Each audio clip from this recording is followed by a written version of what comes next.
네, 사도행전 9장에서는 예루살렘으로 돌아온 바울로 인해서 교회에 대한 박해가 극심해졌고 결국 베드로와 사도들도 뿔뿔이 흩어지기 시작한 장면으로 시작합니다.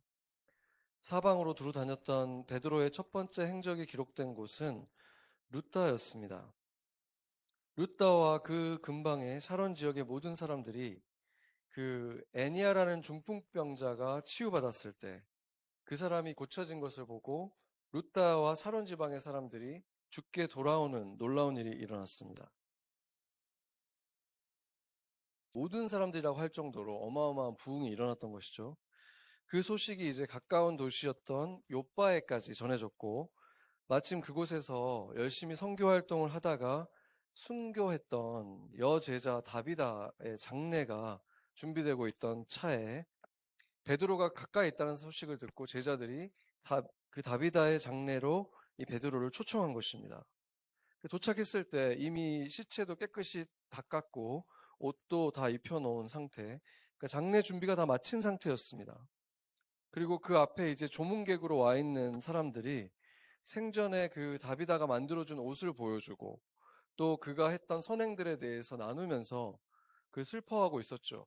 그 장례식 분위기가 이제 다 무르익어 있던 그런 상태였고 이제 예식이 집행되기만 하면 되는 상황이었습니다. 그런데 베드로는 장례를 시작하지 않고 그렇다고 해서 애니아의 경우처럼 즉시 보자마자 일으켜 세우지도 않았습니다. 사람들을 다 방에서 나가게 한 다음에 기도를 시작했다고 성경이 말하고 있죠. 기도를 마친 후에야 베드로가 그 시체를 향해서 말했습니다. 다비다야, 일어나라.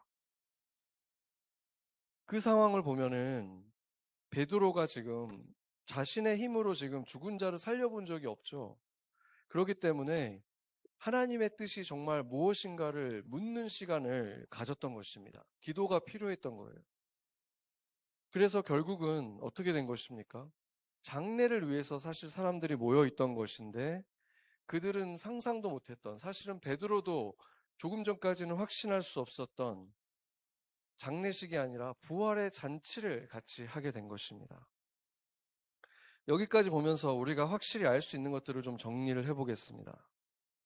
베드로에게 지금 예루살렘에서 교회에 대한 핍박이 시작돼서 피신을 했죠. 다 떠나올 수밖에 없었습니다. 그래서 사방으로 다녔다는 것은 이제 나그네가 되고 떠돌이가 돼서 피해 다니는 이 상황은 누가 봐도 불행한 상황이었죠. 그러나 그가 만약에 예루살렘에 아무 일 없이 계속 머물러 있었다면 애니아의 삶은 어떻게 됐겠습니까? 그리고 다비다는 예정대로 장례식을 그냥 치렀겠죠. 그리고 그를 사랑했던 사람들, 슬퍼하며 있었던 사람들의 삶도 전혀 변함없이 그냥 그대로 이어졌을 것입니다. 루다와 샤론에 있던 수많은 사람들이 그 두 가지 사건 때문에 예수님께 돌아오게 된 것인데 그 일도 일어날 수 없었겠죠. 그들의 영원한 운명 또한 사실은 예루살렘에 일어났던 그 핍박 때문에 그 베드로가 그곳에서 피신 나오는 불행한 일로 인해서 촉발되었다는 것입니다. 거의 죽었다가 살아났던 사람들의 이야기들을, 간증들을 우리가 가끔 보잖아요. Near Death Experience라고 하는데 그 경험을 한 사람들의 공통점이 있습니다. 그 이전의 삶보다 나중에 죽을 뻔했다가 살아난 이후에 더욱더 삶에 대해서 가치 있게 느끼고 주변의 사람들을 더 사랑해주고 이전보다 더 아름다운 삶을 살아간다는 거죠. 하물며 이미 하나님을 사랑하는 마음으로 그 가난한 자, 과부를 돌보면서 살았던 다비다의 부활 후의 삶은 어땠겠습니까? 얼마나 더 큰 감사와 찬양을 드리는 삶을 살았겠습니까? 그렇다면은 갑작스런 죽음을 맞았던 그 상황 자체는 너무 고통스러운 여정이잖아요. 다비다의 이 죽음. 그런데 그것이 반전되었을 때, 엄청난 반전되었을 때, 결국은 그 죽음 자체도 이제는 어떻게 바라보겠습니까? 축복을 위한 전주로 바라볼 수밖에 없겠죠. 그 일을 경험하고 나서. 이제는 그 고통스러웠던 죽음조차도 하나님께 감사와 찬양을 드리는 감사한 일이 되어버렸다는 거예요. 성령님은 지금 이러한 기록들을 우리에게 보여주시면서 우리를 그리로 초대하고 계신 것입니다. 그러한 삶으로, 부활의 삶으로, 죽음을 두려워하지 않는, 죽음을 이기는 삶으로, 지금 당장 보이는 것에 몰두해서 살아가는 그러한 삶이 아니라 지금부터 이미 영원까지 바라볼 수 있는 영원한 가치를 가진 삶으로 주님이 우리를 초대하시고 계신다는 것입니다. 아멘. 지난주에 저희가 함께 봤던 그 스턴버 목사님의 영상 있잖아요. 침도 못 삼키시면서 막 설교하셨던 그 비쩍 마른 몸을 이끌고 그 목사님이 뭐라고 하셨죠? 저는 그 말이, 그 프레이즈가 정말 잊혀지지가 않아요. 오늘 저희 말씀의 제목인데, 하나님이 이 여정에 함께 하시고 하나님은 언제나 선하시다. 그분이 근데 그때 당시에 몸이 다 나은 상태가 아니었잖아요. 여전히 침을 닦아야지만 얘기할 수 있고 그 침 때문에 발음이 들리지가 않잖아요. 이 근육도 굳어 있고. 그러니까 그분은 지금 어둠의 터널을 지나가는 가운데 언제 그 어둠이 끝날지도 모르는 상태에서 외치신 거예요. 믿음으로. 하나님이 이 여정에 함께 하시고 하나님은 여전히 언제나 선하시다. 그러면서 그분이 말씀하셨죠. 우리의 하나님은 낮의 하나님이실 뿐만이 아니라 밤의 하나님이시기도 하다. 이렇게 말씀하셨습니다. 이사야서 45장 7절 한번 같이 보겠습니다. 같이 한번 읽어보겠습니다. 나는 빛도 짓고 어둠도 창조하며 나는 평안도 짓고 환난도 창조하나니 나는 여호와라 이 모든 일들을 행하는 자니라 하였노라. 아멘. 결국 베드로도 이 목사님도 성령을 따라 살아간 사람들은 이 밤의 시간에 신뢰라는 것을 배우고 있었다는 것입니다. 빛과 평안뿐만이 아니라 어둠과 환난도 창조하시는 하나님을 신뢰하는 것을 배워가고 있었다는 거예요. 우리 그리스도인들만큼 믿음이라는 말을 많이 쓰는 사람도 없을 거예요. 그런데 믿음의 데피니션이 뭡니까? 정의가 뭡니까? 믿음의 가장 기본적인 의미는 대상에 대한 신뢰를 말하는 거잖아요. 신뢰. 여러분은 하나님을 신뢰하고 있습니까? 여러분 하나님 신뢰하고 계십니까? 네. 네. 낮에 하나님만 신뢰하시는 게 아니라 아무 대답이 없는 것 같은 그 시간에 오히려 하나님이 나한테 관심이 있는 건가에 대해서 의심할 만한 충분한 상황이 내 삶에 벌어지고 있는 그때에 그 밤에 하나님도 신뢰하십니까? 아멘이 없으시죠? 네. 네. 잠잠히 아멘을 계속 하시기를 바라겠습니다. 네. 다음 슬라이드 한번 보여주세요. 지난주에 제가 보여드린 것처럼, 우리는 사도행전의 시대, 그러니까 지금 이 시대를 우리가 살고 있다고 했죠. 교회의 시대, 성령과 교회의 시대를 살아가고 있다고 했습니다. 그 의미는 하나님이 성령을 통해 공동체를 이끌어 가시고 성도들이 공동체를 통해서 이 성령의 역사를 경험하고 참여하는 시대를 우리가 살아가고 있다는 것입니다. 지금도 계속해서 교회의 전체적인 숫자는 줄어든다고 해도 여전히 또 개척되고 있는 교회들도 있고 죽었다가 살아나고 있는 공동체들이 있습니다. 그러니까 하나님께서 성령님이 여전히 그 일을 하고 계시고 그 일을 통해서 생명수를 교회를 통해 흘려보내는 그 시대를 우리가 지금 살아가고 있는 것이죠. 그래서 베드로의 여정을 한번 보면은 베드로가 처음부터 완벽했던 사람이 아니었죠. 점점 더 주님을 신뢰하는 사람으로 성장해가는 그 과정이 성경을 통해서 분명하게 드러나고 있습니다.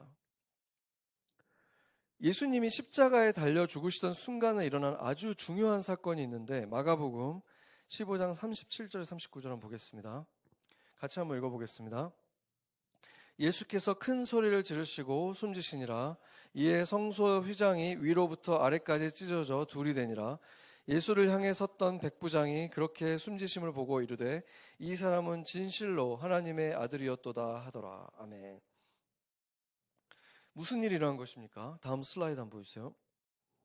그러니까 휘장이라는 것은 성소 그 홀리 플레이스 안에 홀리 오브 홀리스가 있거든요.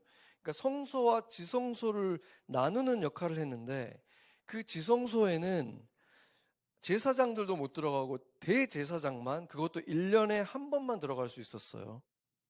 그런데 그 특별하게 구별하기 위해 있었던 두께만 거의 20cm가 된다고 해요.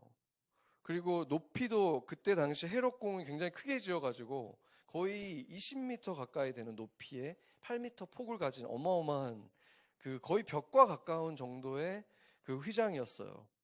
근데 그것이 반으로 쪼개졌다는 것은 무엇을 상징하는 것입니까?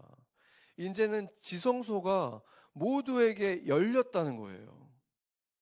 그리고 그 마지막에 아까 지금 본 거에 로마 백부장이 예수 그리스도를 보면서 이분이 정말로 하나님의 아들이다라고 외치면서 그 말씀이 끝나잖아요. 이게 무슨 말을 하는 거냐면은 이제 성전 예배 시대는 끝났다는 거예요. 휘장이 씌워짐을 통해서. 그리고 하나님의 영은 더 이상 성전에만 머무는 게 아니다. 물론 이전에도 그랬지만 그것을 분명히 한 것이고 이제 로마인에게도 예수께서 그리스도가 되신다. 이거를 지금 십자가에서 그 일이 이루어졌다는 것을 마가복음이 보여준 것입니다. 그래서 이 사건 이전에 이루어진 예수님의 사역 시기와 십자가의 죽음, 부활과 승천 이후의 시대, 이 성령 강림으로 교회가 세워진 이후의 새로운 시대, 인류의 마지막 시대라 그랬죠. 이 시대가 그로부터 시작됐다는 것입니다. 에베소서 2장 14절에서 16절 보겠습니다. 네, 여기를 보면은 그는 우리의 화평이신지라 둘로 하나를 만드사 원수된 것 곧 중간에 막힌 담을 자기 육체로 허시고, 이 둘이 뭐냐면은 이방인과 유대인이에요. 그거를 육체로 허셨다. 15절 보면 법조문으로 된 계명의 율법을 폐하셨다. 그래서 이 둘로 자기 안에서 한 세 사람을 지어 화평하게 하시고 하나이고 새로운 인류를 지금 다시 창조하셨다. 이렇게 말하는 거예요. 그러니까 두 번째 아담인 예수의 종족이 이제 아담의 그 시대가 끝나고 예수의 종족이 시작됐다.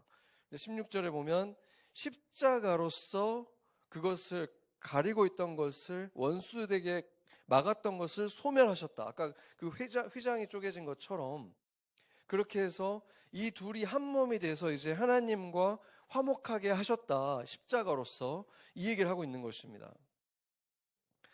그래서 이제 새로운 족속이 만들어져서 유대인과 이방인의 구별이 없어졌다는 거예요.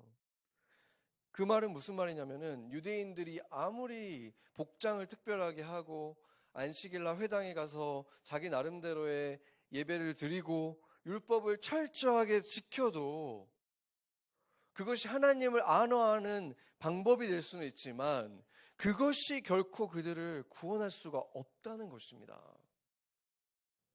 유대인을 포함한 모든 인류는 예수를 유일한 구원자요, 주님으로 믿을 때에만 하나님의 자녀가 될 수 있다는 것입니다. 아멘. 그러나 또 극단적으로, 그러니까 이제 율법은 아무 의미가 없다라고 하는 것이 아닙니다. 예수님이 율법에 대해서 뭐라고 말씀하셨는지 한번 같이 보겠습니다. 마태복음 5장 19절에서 20절 말씀입니다. 같이 한번 읽겠습니다. 그러므로 누구든지 이 계명 중에 지극히 작은 것 하나라도 버리고 또 그같이 사람을 가르치는 자는 천국에서 지극히 작다 일컬음을 받을 것이요 누구든지 이를 행하여 가르치는 자는 천국에서 크다 일컬음을 받으리라. 내가 너희에게 이르노니 너희의 의가 서기관과 바리새인보다 더 낫지 못하면 결코 천국에 들어가지 못하리라. 아멘. 특별히 지금 가르치는 자, 저와 같은 사람한테 지금 또 말하는 거긴 한데, 율법을 내가 지키면서 그것이 중요하다고 가르치는 자는 천국에서도 큰 자가 될 것이고, 그런데 율법을 자기가 지키지도 않고 율법은 필요 없습니다 무시하는 자는 천국에 들어간다고 하더라도 리스트 오브 댐, 거기서 가장 작은 자가 될 것이다, 이렇게 얘기하신다는 거예요. 이것도 우리에게는 좀 의아하게 보일 수 있죠. 20절은 더 그렇습니다. 20절을 보면 이들의 의라는 것은 율법을 철저하게 지킴으로써 이들이 의롭다고 생각을 했고 사람들도 그렇게 존경을 해줬는데, 이들보다 더 낫지 않으면 천국에 아예 들어갈 수가 없다, 결코 들어가지 못한다, 이렇게 말씀하셨습니다. 그래서 보면은 우리가 지금까지 들어온 복음과는 반대되는 말씀처럼 느껴지지 않습니까? 그래서 우리가 율법을 볼 때 율법의 총 대략적으로 크게 나누면 네 가지의 법이 있습니다. 도덕법이 있고, 사회법이 있고, 예식법이 있고, 음식법이 있습니다. 그러니까 휘장이 찢어졌다, 그래서 이제는 베드로에게 더 이상 음식이 부정하지 않다라고 말씀하셨죠. 이거는 음식법이 폐지됐다는 거죠. 그리고 이방인과 유대인을 구별하는 것을 강조하는 것이 예식법이고 또 사회법이잖아요. 그러니까 결국 그 담이 허물어졌다는 것은, 십자가로서 그 율법을 폐하셨다는 것은 특별히 이 예식법, 사회법, 음식법이 폐지됐다는 거예요. 그것은 이제 강제법이 아니라는 것입니다. 그리고 이 세 가지는 사실상 그 율법들이 주로 쓰여 있는 것이 레위기와 신명기인데, 레위기 때는 이제 광야를 다니고 있을 때 주신 법이고, 신명기는 이제 가나안에 들어가기 직전에 주신 법인데, 그러니까 가나안 때 어떻게 살아야 되는지에 대한 법이에요. 근데 이 두 가지도 똑같지가 않다는 거예요. 둘 다 모세를 통해서 주셨지만, 왜냐하면은 상황이 달라졌잖아요. 광야의 때와 이제 정착 때. 그렇기 때문에 그것들의 법들은 변화가 있을 수 있었다는 거예요. 그 전에도. 그런데 그 모든 과정에서, 심지어 이스라엘 백성이 있기도 전부터 하나님의 관점에서 변함없이 하나님이 하나님의 자녀들에게, 백성들에게 요구하신 바른 기준으로서의 율법은, 그 도덕적인 율법은 처음부터, 그리고 구약시대가 지나고 신약시대 그 마지막까지도 유효하다는 것입니다. 마태복음 22장 37절 40절 같이 한번 읽어보겠습니다. 예수께서 이르시되 내 마음을 다하고 목숨을 다하고 뜻을 다하여 주 너희 하나님을 사랑하라 하셨으니 이것이 크고 첫째 되는 계명이요 둘째도 그와 같으니 내 이웃을 내 자신과 같이 사랑하라 하셨으니 이 두 계명이 온 율법과 선지자의 강령이니라. 아멘. 그러니까 율법이 인생을 구원해 줄 것처럼 절대적인 자리에 두어서 우상이 될 때 그것은 폐해야 할 악한 것이 돼버리지만, 율법의 기본 정신인 하나님을 사랑하고 이웃을 자신과 같이 사랑하라고 한 그 도덕적인 기준, 가장 기본이 되는 그 기준이 제자리에 있을 때 율법은 너무나 선한 것이 되는 것입니다. 하나님을 사랑하는 것이 우리에게 있어서 어떤 것입니까? 그리스도인들에게 있어서 우리가 찬양할 때 주님 사랑합니다, 주님을 가장 사랑합니다, 얼마나 대부분의 찬양들이 다 그런 얘기들이잖아요. 그게 무엇을 말합니까? 우리가 정말 그렇게 우리가 원하는 만큼 사랑하지 못해도 그걸 원한다는 뜻이잖아요. 우리 안에 그 갈망이 있잖아요. 주님을 더 사랑해야 되는데 그렇게 사랑하지 못하는 거에 대한 애통함이 있잖아요.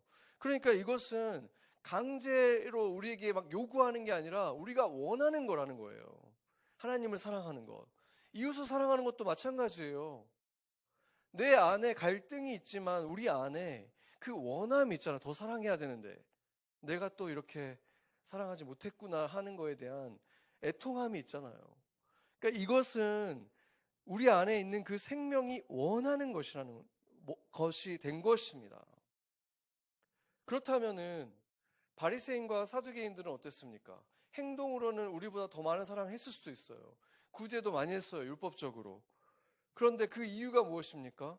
사람들 보기에 의로운 사람으로 보이기 위해서, 훌륭한 사람으로 보이기 위해서, 그리고 그렇게 할 때 축복이 온다는 것을 경험했기 때문에 그것을 위해서 하는 사람과 우리가 그들보다 심지어 못할 수도 있지만 우리 마음 안에는 정말로 그걸 원해서 사랑하고 원해서 하나님을 갈망하는 마음을 가진다면 비할 수가 없는 거죠.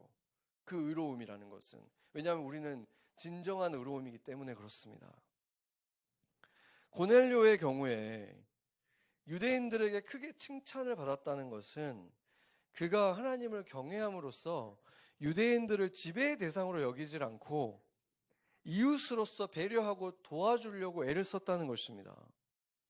그런 면에서 그는 율법의 정신을 도덕의 자신의 삶의 기준으로 삼고 살았다는 거예요. 그래서 성경이 그를 의인이라고 불러주는 거예요. 그는 의인이었다. 세상 대부분의 사람들도 자연스럽게 믿는 일반 은총이 있어요.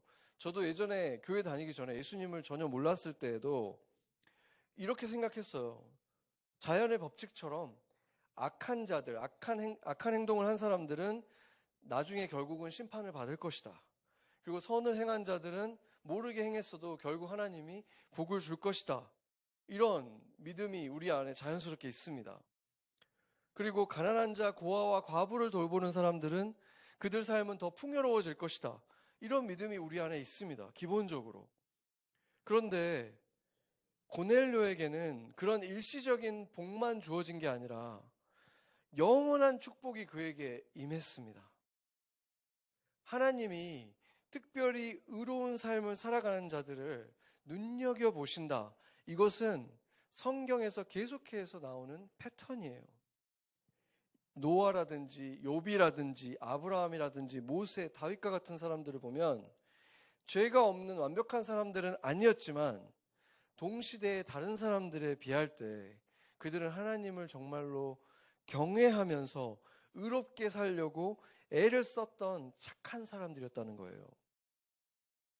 이처럼 우리가 하나님께서 왜 저 사람에게 은혜를 주시는지, 주시지 않는지에 대해서 모든 이유를 다 알 수는 없는데 하나님의 은혜와 섭리가 무작위로 그냥 랜덤한 것이 아니라는 것을 드러내는 장면이 있습니다.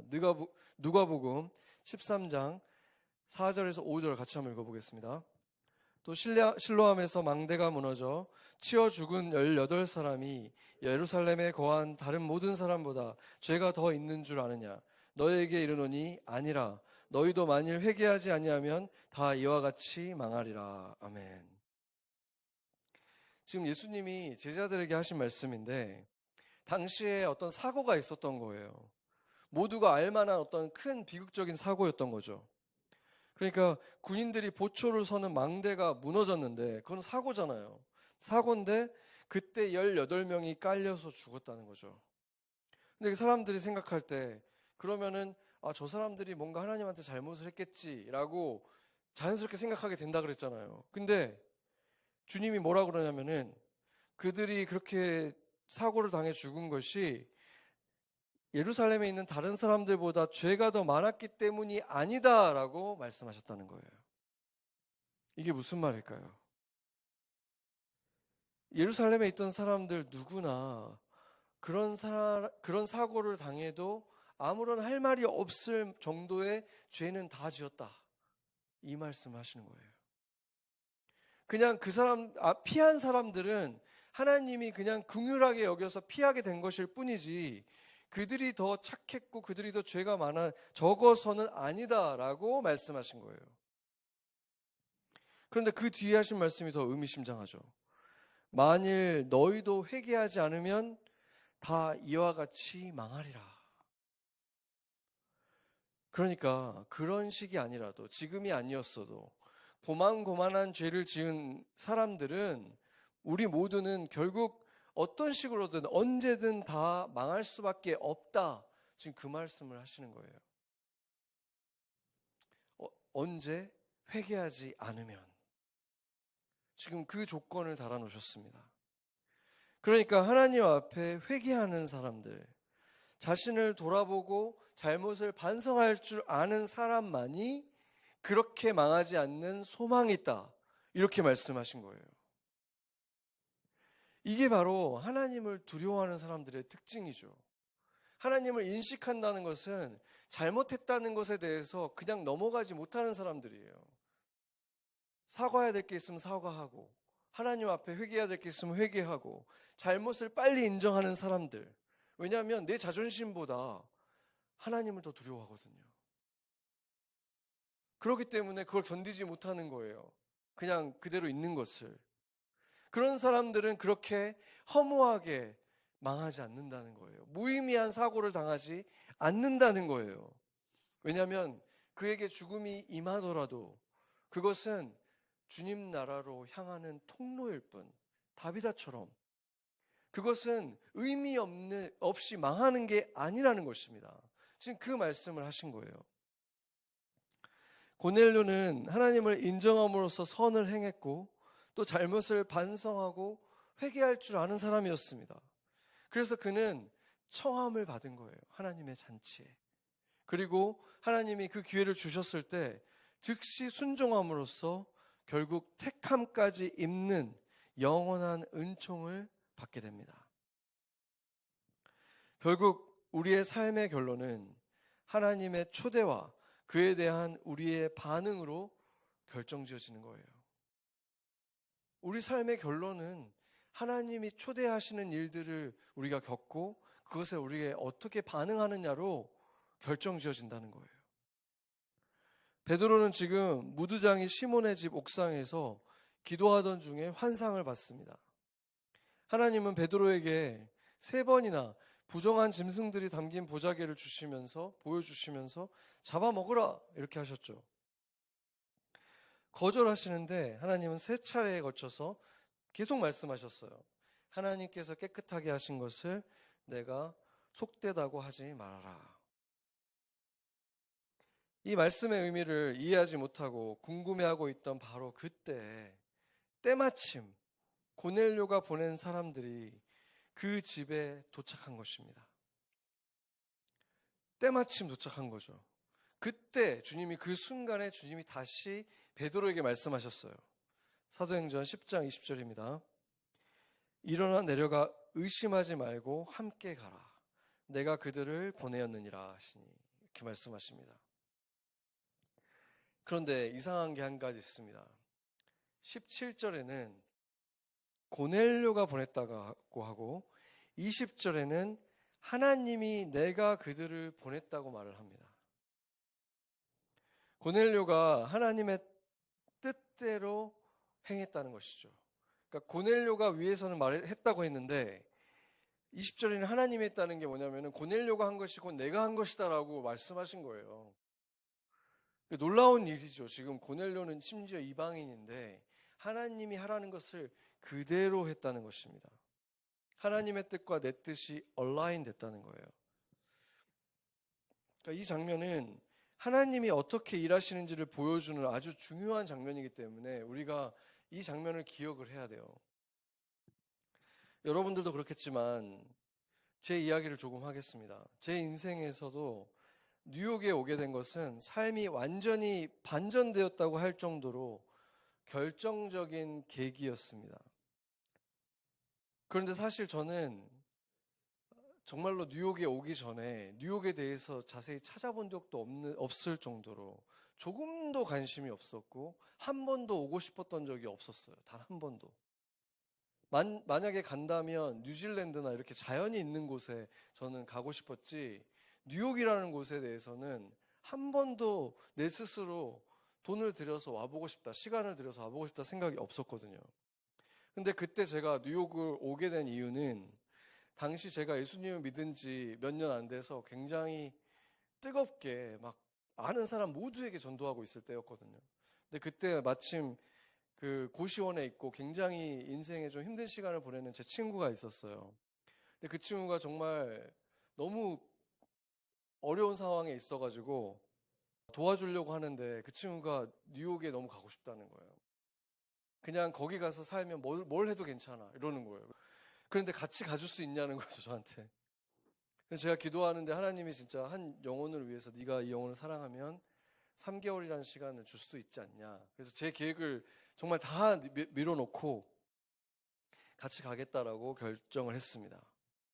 근데 그 친구의 비자가 거절된 거예요. 그 친구의 비자 인터뷰가 먼저 잡혔고 거절됐죠. 그러면은 저는 뉴욕에 올 이유가 정말 단 하나도 없는 거예요. 그렇죠.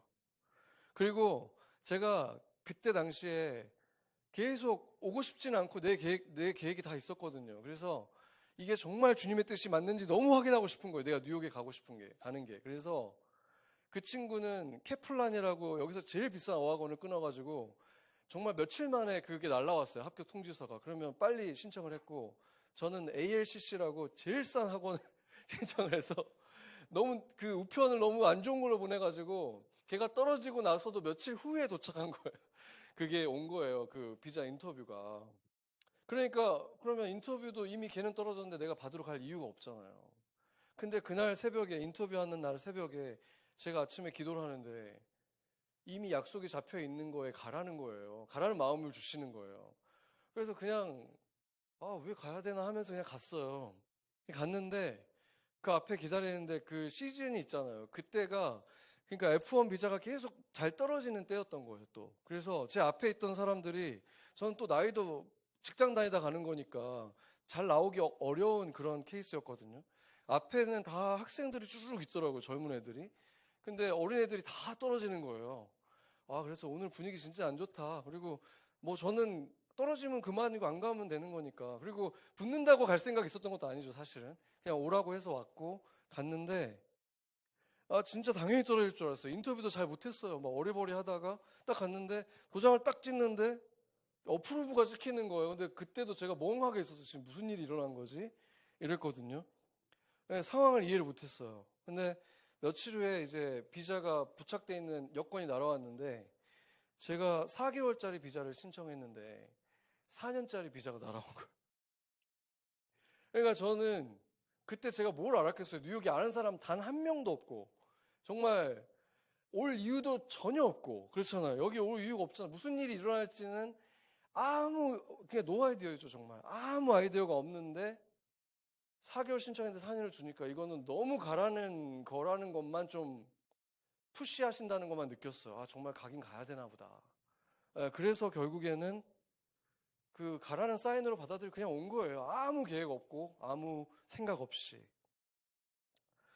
근데 생각을 해보면은 그 친구가 처음에 간곡하게 같이 가자고 부탁을 하긴 했지만 저는 원래 다른 계획이 있었고 다른 나라에 호주에 비자를 받아놨었어요. 거기 가서 제가 공부하고 싶은 게 좀 있었거든요. 사업을 하려고. 근데 그러니까 제 계획을 그냥 다 있었기 때문에 거절할 이유가 충분히 있었어요. 아무리 친구가 가고 싶다고 해도.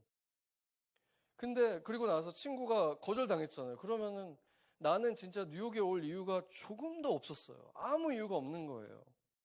근데 제 마음 안에 이상하게 그 주신 마음이 있는 거예요. 그냥 미세하게 너가 가야 된다는 그 마음, 그 작은 선택, 그 속삭임에 순종을 했는데 그 17년이 지났잖아요, 지금.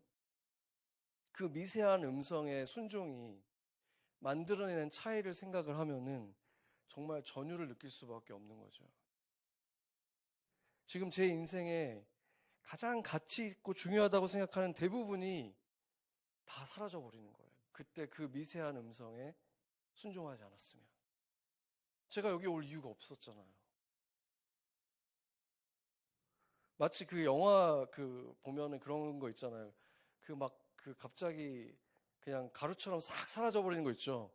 지금 그 일이 일어나는 거예요. 만약에 그 선택이 없었다면 여러분들도 제가 지금 사랑하는 모든 것들, 대부분의 것들이 다 사라져 버리는 거예요. 지금 우리에게 속삭이듯이 초대하는 그 음성에 내가 어떤 반응을 보이는가로 사실은 영원한 차이가 계속 만들어지고 있는 거예요. 그냥 심지어 그것이 이 인생 하나 달린 게 아니에요. 27년 하나가 달린 게 아니라 누군가의 영원이 달려 있다는 거예요. 그 세밀한 음성에 우리가 어떻게 반응하느냐가. 그래서 그 지난 17년 동안 주님의 음성을 제가 잘 따라간 때도 있고 마음과 귀를 닫고 반항하면서 고집을 막 부리던 때도 있었어요. 돌아보면. 그리고 지금도 여전히 멀었지만 그 과정을 지나면서 지금은 주님의 뜻이 그때에 비해서, 예전에 비해서는 훨씬 선명하게 이제 좀 알게 된 것 같아요. 어떤 그 디바인 패턴 같은 게 보이는 거예요. 아, 주님이 지금은 이거구나, 이거구나. 이게 예전보다 훨씬 좀 클리어해지고 단순해져요. 예전보다 훨씬 더 빨리 항복을 하는 거예요. 아, 지금 고집 부렸다가는 나도 여러 사람 또 시간 낭비, 에너지 낭비 이렇게 된다. 이거를 정말 많이 후회를 해봤기 때문에 이제는 제가 마음에 들지 않는 상황이 딱 벌어졌는데 주님이 함께 하신다는 것을 알고, 하나님이 또 언제나 옳다는 것도 알고, 그리고 하나님이 선하시다는 것을 믿는 거예요. 지금 보시기에는 그게 내가 원하는 게 아니지만 주님이 선하시기 때문에 주님 뜻을 따르는 게 결국 나에게도 좋은 거다. 이거를 믿는 거죠. 결국은 신뢰를 배우는 과정 속에 우리는 다 살아가고 있는 거 아닙니까? 하나님은 저와 여러분의 지금 이 여정에 함께하고 싶어 하세요. 그리고 하나님은 항상 선하십니다. 아멘. 이게 바울이 부르짖은 이 말과 같은 거예요. 데살로니가전서 5장 16절 18절 보면 여러분 많이 외우잖아요. 항상 기뻐하라, 쉬지 말고 기도하라, 범사에 감사하라. 이것이 그리스도 예수 안에서 너희를 향하신 하나님의 뜻이니라. 아멘. 근데 들어보세요. 항상, 쉬지 말고, 범사에, 다 똑같은 말이잖아요. 다 똑같은 말이에요. 그러니까 하나님을 항상 인식하고 있으라는 말이잖아요. 항상. 그러면은 사소하게 지나치던 일들의 가치가 막 보이는 거예요. 이게 얼마나 사실은 감사한 일인데 내가 아무런 느낌 없이 이렇게 지나가네. 이게 보인다는 거예요. 하나님을 인식하면. 이게 정말 하나님이 나한테 너무 특별하게 주신 은혜다라는 거를, 그 가치를 알아보고 크게 기뻐할 수 있게 된다는 거예요. 그리고 우리가 하나님을 계속 인식하게 되면 유일하게 나를 완벽하게 공감해 줄 수 있는 그분에게 다 털어놓을 수 있게 되는 거예요. 그분에게 올려드리면서 가장 진실된 기도를 할 수 있습니다. 그러면 어떻게 됩니까? 결국 다윗의 시편들처럼 마지막에는 찬양이 나오는 거예요. 감사가 터져 나오는 거예요. 방금 전에 울고 있었는데 주님 앞에 내가 진실된 마음으로 울게 되면 주님을 신뢰하게 되고, 그러면은 이상하게 괜찮아지는 거예요. 주님이 해결하시겠구나. 주님이 나를 사랑하시는데, 주님이 나를 얼마나 사랑하시는데, 그거에 대한 믿음이 생기는 거예요. 일상에서 작은 마음의 울림, 하나님의 속삭임을 감지하고 그 초대에 지체하지 말고 반응하세요. 즉시, 그리고 바르게 반응하세요. 매사에, 범사에 주님의 뜻을 구하고 내 뜻과 반대되는 일이라도 그게 선하신 일이라는 것을 내가 안다면 주님이 뜻이 틀림없겠구나 생각하면서 순종하는 거예요. 이 사소한 것부터 순종을 연습해야 돼요.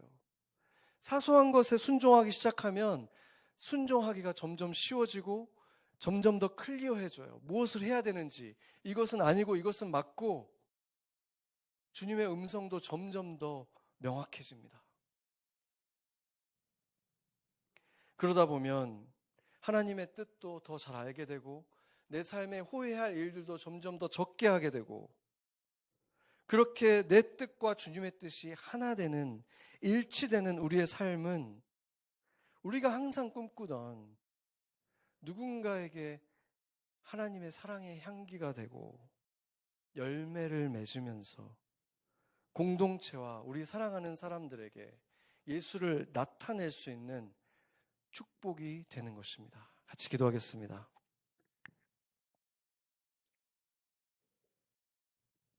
우리가 기도할 때 우리의 인생을 정말 결정지었던 하나의 그 인도하심에 대해서 한번 생각해 봤으면 좋겠습니다. 그 인도하심이 만들어낸 결과가 얼마나 어마어마한 일인지 볼 수 있다면 볼 수 있는 사람들에게는 복이 있습니다. 우리가 앞으로도 그 작은 내 안에 삶의 움직임들, 속삭임들에 순종하며 살고 싶다고 우리가 그런 기도 같이 드리며 나아가겠습니다. 기도하겠습니다. 우리 가운데 한 달 뒤를 예상할 수 있는 사람은, 알 수 있는 사람은 아무도 없습니다. 우리가 10년을 계획한다고 해도 그 일이 그대로 이루어질 수 있다고 확신할 수 있는 사람은 아무도 없고 그대로 되지도 않을 것입니다. 그러나 그 모든 것들을 이미 알고 계신 분이 있습니다. 그리고 그분이 우리를 사랑하십니다. 그분은 우리를 향한 가장 좋은 계획을 가지고 계십니다. 우리는 그것을 신뢰해야 합니다. 그 하나님이 항상 옳으시고 항상 좋으신 분이고 나보다 잘 아시고 나에게 가장 좋은 것이 무엇인지 아시는 그분을 신뢰해야 합니다.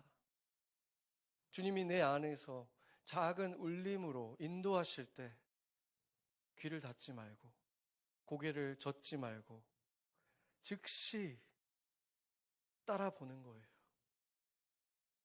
그것이 혹시 오해였더라도 주님은 기뻐하십니다.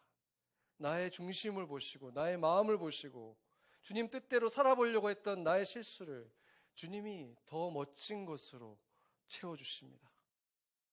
그러니까 우리의 결정은 단순히 주님이 원하시는 것을 듣고 따르는 것이 최선입니다. 지금 우리 마음 안에 주시는 작은 속삭임들은 무엇입니까? 주님이 무엇으로 인도하시는 것을 느끼십니까?